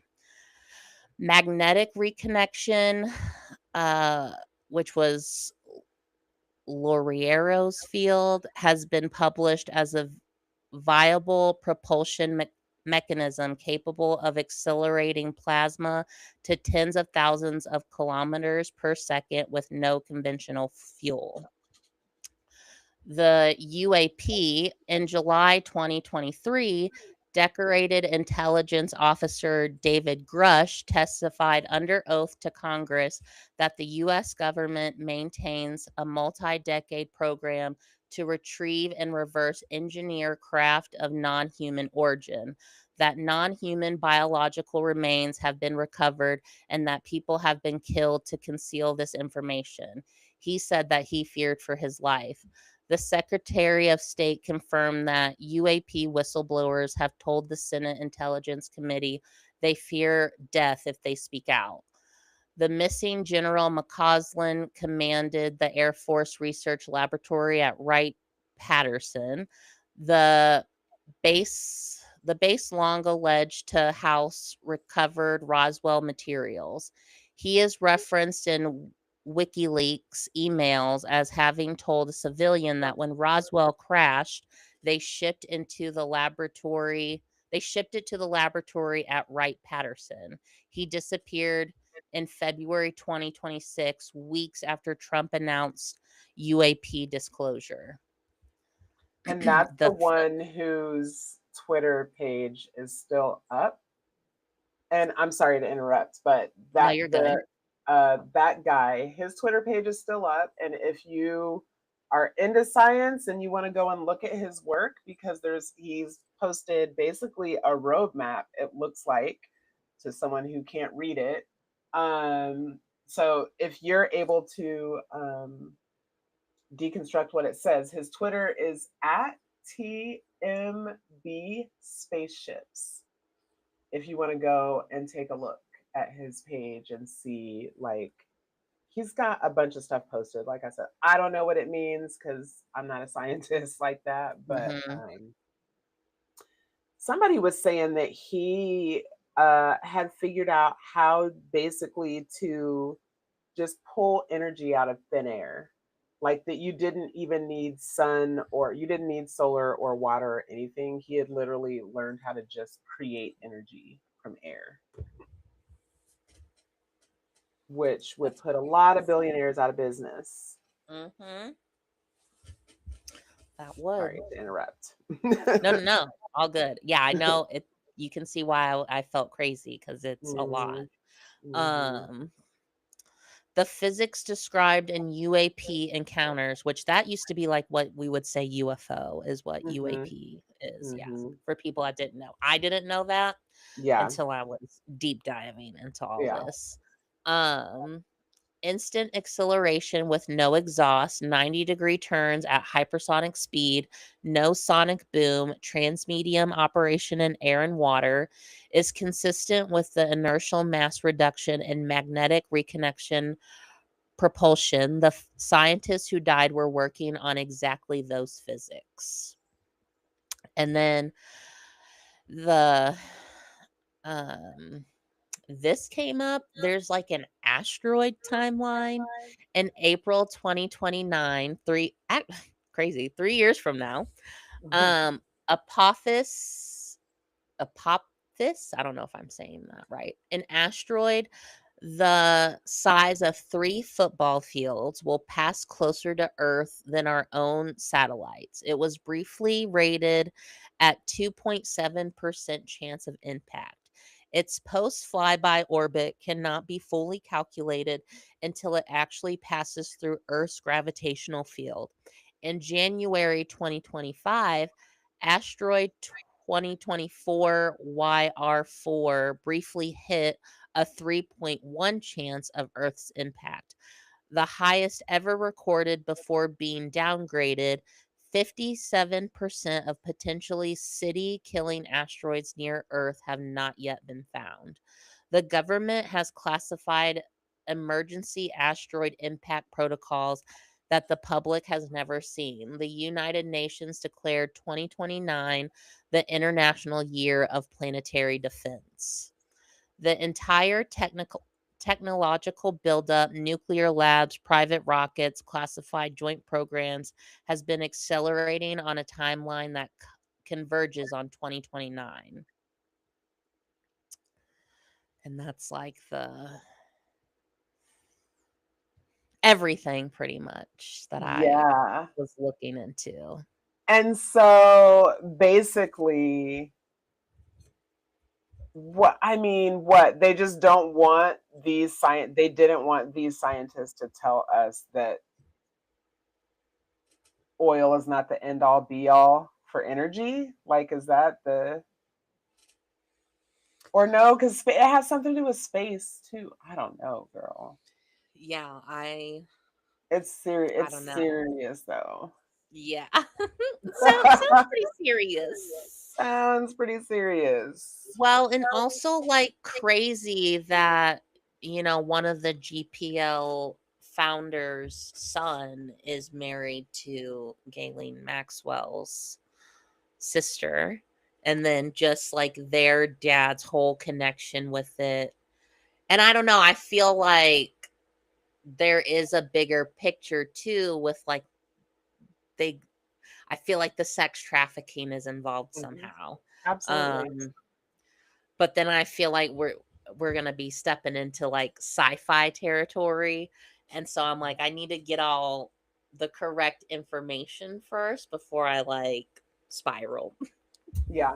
And I wonder if maybe next time we get on, like maybe we strictly deep dive that and we just spend the next, our next time between seeing each other, like, and we're only looking into that. And then when we get together, we can just, this is what I found. And this, and maybe between the two of us, we can find some connections. We didn't say it at the top of the episode while we were on air, but I do think it's important to point out that neither of us, despite the economy and all the crazy things happening in the world, are suicidal. We have no desire to harm ourselves or anyone else. Well, I can sometimes I do be wanting to hurt other people, but also I don't want to go to jail, so I wouldn't, even though I've thought about it lots of times. Yes, same.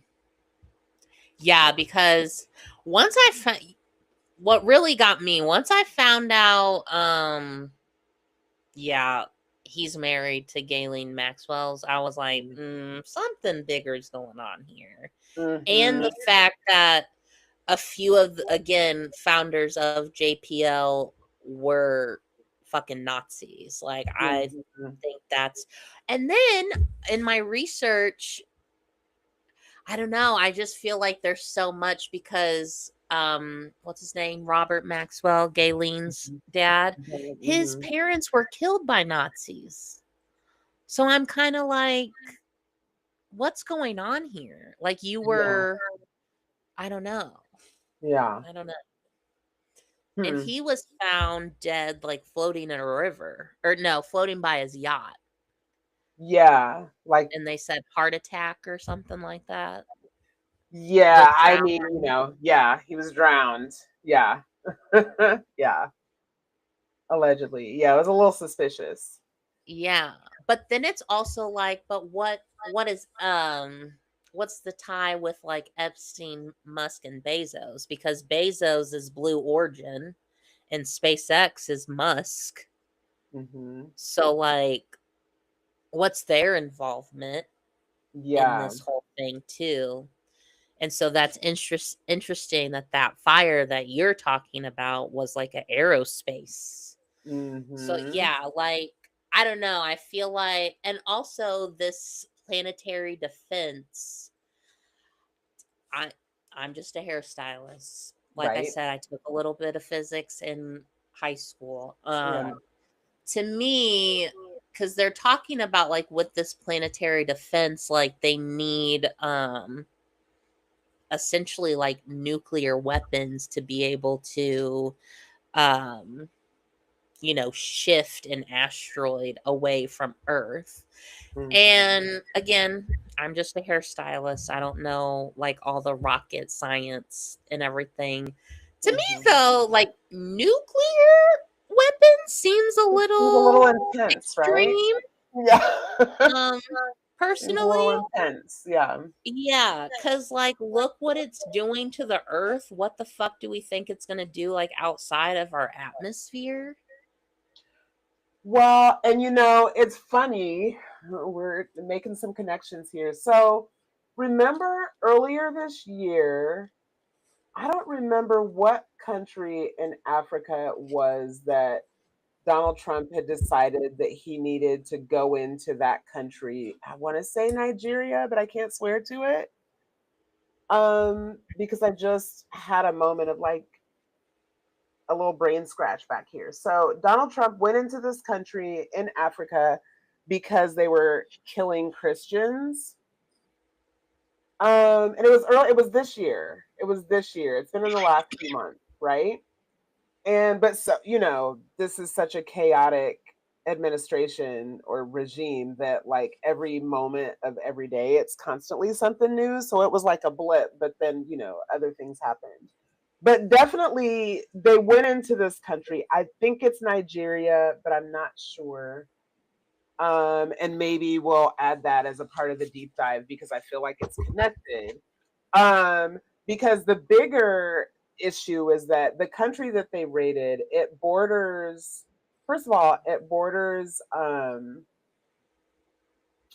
Faso was one of the countries that it borders, which we've talked about, with Ibrahim Traore, who, they hate because he's a, um, you know, independent, autonomous person who wants to use his country's resources to benefit his people. Imagine that.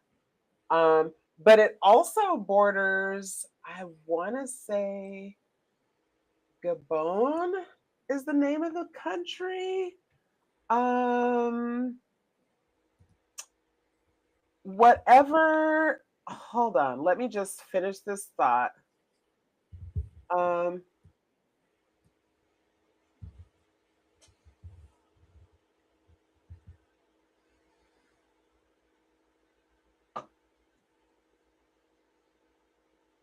oh, maybe it's Namibia.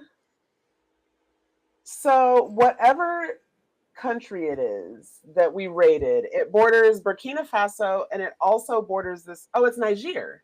It's Niger, which is also like one of the largest producers of uranium in the world.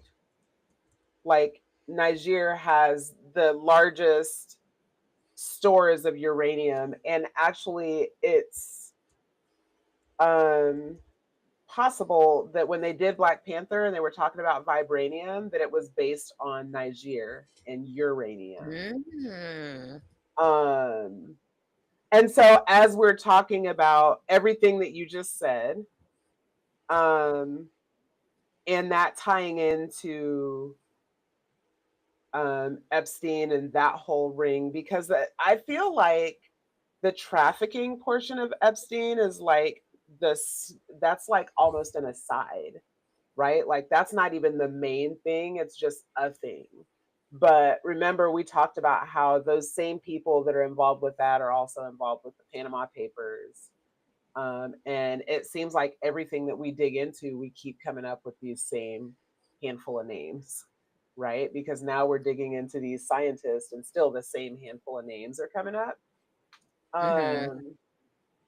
And so, yeah, I'm just curious as to like when we do our deep dive, I'll add that as a part of what I'll be looking into and see if I can tie that in as well. Because that's, like I said, we went into that country and then we promptly forgot because our president's an idiot. Um, Right. so we're just not thinking about it. But also, so we went in there. We're looks like we're trying to position ourselves to raid them for their uranium. But then, since we spoke last, we also came dangerously close to nuclear war, and people were just going to let it happen, apparently. Did you see that? Mm-hmm. Because I know you're like avoiding the news right now. I'm like, this fool literally just came out and live on air, admitted to war crimes, and like was like, yeah, basically, I'm just gonna blow them off the face of. I'm gonna, blow an entire civilization off the face of the earth, and like, we were just gonna let him. Like I We think some were. army general ended up having to like step in and be like, "What the fuck are you doing?" Because they were just gonna let him do it. Right. What? I'm just, I'm so over it. And all I can think of is to compare it to like science fiction movies that I've seen. Yeah. Like, I don't know if you ever read the book or saw the movie A Sound of Thunder, I think that's what it's called.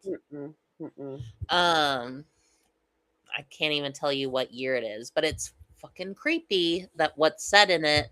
Like, it's supposed to be kind of like the present day for the main characters. And Mhm. at that time, there is like a presidential debate going on with Mhm. like the more progressive leader and then like the more like conservative traditional leader.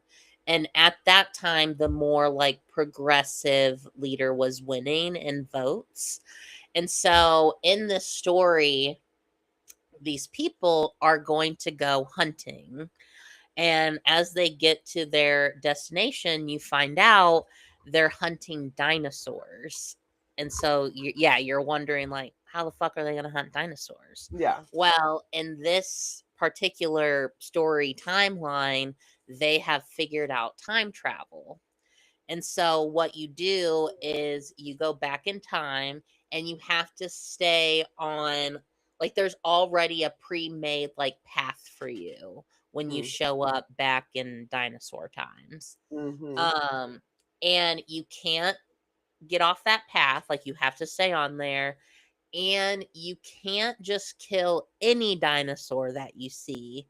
There are certain dinosaurs that are like marked that those are the ones that you can kill. Mm. And you can kill those dinosaurs because they would have died of natural ways anyways, like drowning, um they like got stuck in the tar or like all that Yeah. stuff. Predators, Um right? yeah, yeah. Well, so they go back, they're hunting dinosaurs. Well, I think a dinosaur like sneaks up on them maybe and freaks some of the people out to where they step off of the path. And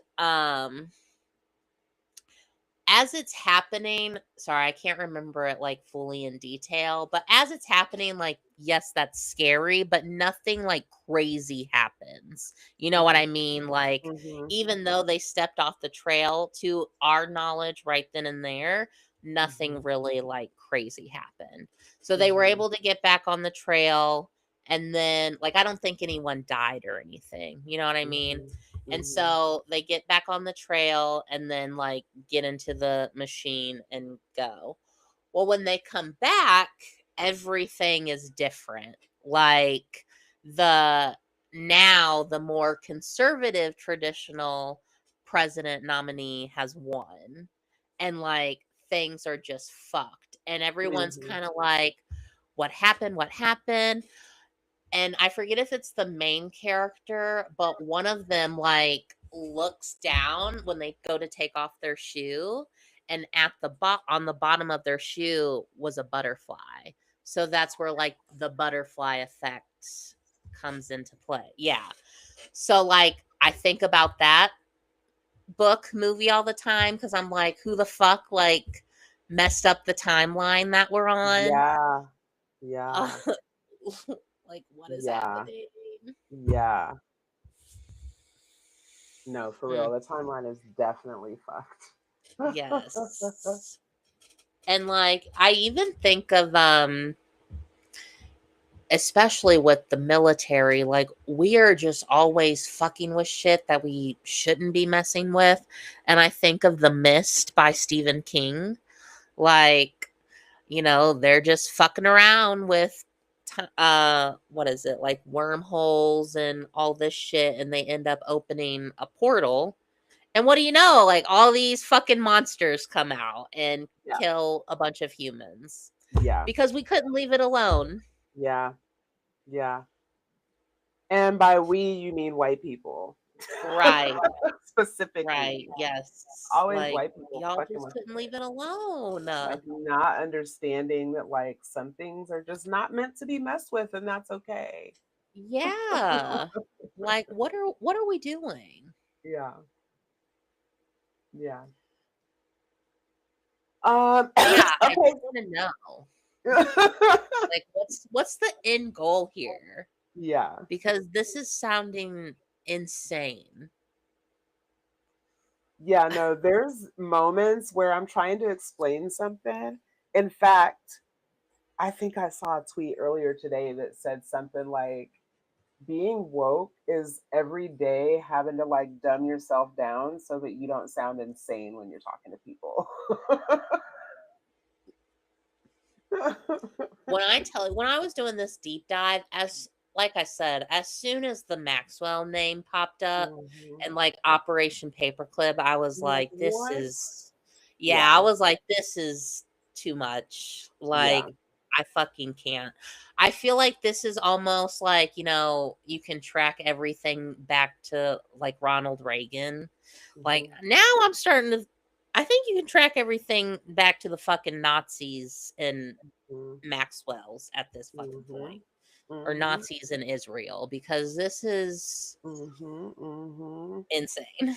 Yeah, yeah, And my head hurts. yeah, yeah. Because I'm just supposed to be a hairstylist, right? Like, I'm not supposed to be doing a fucking deep dive on space time emergence and like, I don't know any of this. Yeah, no, seriously.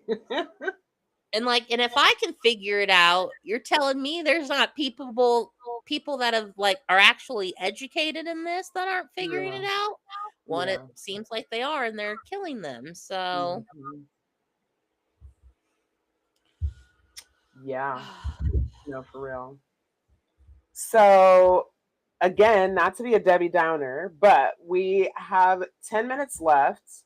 And I didn't want to let this episode expire without checking in. And I don't know how to pronounce his name. Um, Emeshian Wilkins in St. Louis. Do you know what I'm talking about? mhm. I did hear about that. I don't know if there's been any. I haven't heard of like any protests or anything going on. So, Unless it's been tied in with like, Kara Spencer's been pissing a lot of people off. yeah. So, yeah, I just saw what is her name?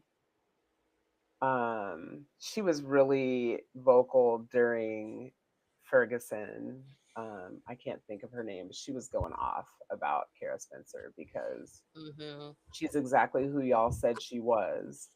Mhm. Um, so hang on because I want to read this just to get everybody because the killing itself is old, but the issue is that the police lied like they always do. So this is in St. Louis. So I don't know how to pronounce his name. Emeshion, Emeshyon.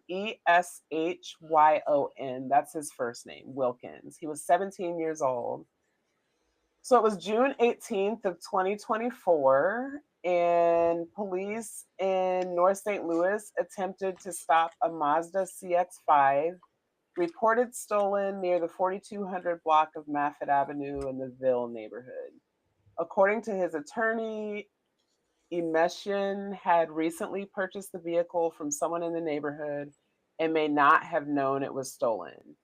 After a brief low speed chase, he got out and ran. An officer chased him into an alley. Moments later, shots were fired, 4 rounds. One stuck Emeshian in the back of the head. He died there. At the time, police said the teen had turned and pointed a gun at officers. That was the official version. But nearly 2 years later, in April 2026, the body camera footage was finally released and it told a different story. The video appears to show Emeshian running away, his back to the officer, not turning toward him, not pointing a weapon. Investigators later confirmed he did not have a gun in his hands. A disassembled, non functional firearm was found in his pocket. In his hand, he appeared to be holding a cell phone. The footage also raised questions about commands reportedly given before the shooting. The officer involved, identified in a federal lawsuit as Brett Carlson, remains on the force as of April 2026, assigned to paid desk duty. During a deposition, he reportedly invoked his Fifth Amendment rights more than 100 times. The St. Louis Circuit Attorney's Office is now conducting an independent review to determine whether criminal charges will be filed. Emeshin's family has filed a federal wrongful death lawsuit alleging excessive force and a cover up. So, a 17-year-old running from the police, shot in the back of the head, and a story that has changed once the video was finally seen. And so, I just wanted to turn our attention there so that we're aware that it's happening. And maybe, I don't know about protests, but I wonder if the community is kind of waiting to see if there'll be charges. Um, well, the St. Louis police have got to be among the most corrupt police on the planet. They stay lying and they stay talking about somebody turned and pointed a weapon at them. I've never seen so many Black men specifically point a weapon and not shoot ever as much as the police swear it happens in St. Louis. Like, why are Okay. people pointing guns and not pulling the trigger? Why does that keep happening over and over and over again? Right. What the fuck? Well, and it's clearly because they're lying. So, Mhm. yeah. So, definitely I hadn't heard of this case until the tape came out. So I guess I'm just, sending love and condolences to his family, and I've added his name to my um alerts. And so as hopefully we'll know soon. Hopefully he'll be getting charged. I can't believe he's been getting paid. He's been on desk duty and getting paid since this happened. So for 2 years. two Well, years. as long as the case doesn't go viral, then yeah, they Yeah. get paid leave. Yep. Yep. And I wonder why it took 2 years for the video to come out. Like, well, I don't understand why it takes so long. Right? There was a story that I heard about this woman who was, I think she was getting like some kind of body surgery, and she's a lesbian. So keep that in Mhm. mind because it's important. Mhm. It's some doctor down in Florida. So she goes down, gets the surgery, she's discharged. And when she's back at the Airbnb, she starts complaining to her wife like that she was in pain. And so Mhm. it got to the point that they ended up taking her to the emergency room, and those doctors were like, I think we need to do a rape kit. And they found semen in her, which she had not given any consent to sleep with a man. And it turns out that the doctor who like did the surgery while she was under anesthesia raped her. Wow. And the police like refused to give her the files. Wow. Mhm. When I'm Yeah. saying I'm sick of men shit, this is what I mean. Literally. This is what I Literally. mean. Because y'all have all this energy for Meg the Stallion, who is literally just a woman in love, trying to love her man in the way that y'all say you want to be loved. But no energy for this type of shit. I'm sick of it. I'm sick of it. I can't stress that enough. No, literally. Every day I have to think like, how do I want to spend the rest of my life? In bars or outside? Literally, right? because Right? we are on that verge. Right? And I think all the time, like, let a man raise his voice at me. Hmm. Like, Yeah, I'm going to look at him and be like, oh, so you're going to be my episode of Snapped. Goody. for real. Yeah, I just said the other day, I said, you know, for a fact that sexuality is not a choice because who in their right fucking mind is looking at men like, ooh? Literally. Nobody, unless it's Literally. not a choice. Because these motherfuckers are disgusting. I Sick. wish I was only attracted to women and non-binary Yeah. because this is ridiculous. Yes. Anything else you want to get off your chest before we sign No, off? because I think my brain might explode if I think about anything anymore. All right, y'all. On that note, we'll see you next time. Bye.